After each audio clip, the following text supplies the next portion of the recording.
അമ്മാതിരി വൈബ് ഞാനീ പറഞ്ഞ പോലെ അമ്പാരി വൈബ്. ഞങ്ങളെ ട്രെയിൻ പോകുന്നതിനൊക്കെയായതുകൊണ്ട് ഞാനിങ്ങനെ ആലോചിക്കായിരുന്നു ഇവിടെ കയറണോ പോയാലോ എന്നുള്ളത്. പക്ഷെ പോയിരുന്നെങ്കിൽ എന്റെ ജീവിതത്തിൽ ഒരു ദിവസം അവിടെ പോയത്.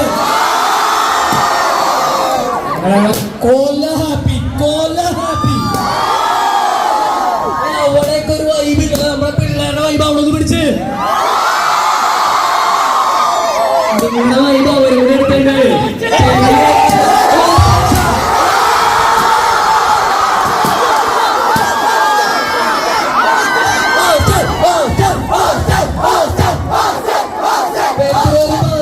എന്താ പരിപാടി എന്ന് വെച്ചപ്പോ മാഹിന്റെ കുപ്പി എടുക്കുന്ന അടിച്ചാലും അടിച്ചില്ലെങ്കിലും അറിയാണോ? കുപ്പി എടുത്താലും എടുത്തില്ലെങ്കിലും അടിച്ചാലും അടിച്ചില്ലെങ്കിലും റൊമാൻസ് കാണണം. ചെറുതടിച്ചാ കാണാൻ ഡബിൾ എന്താ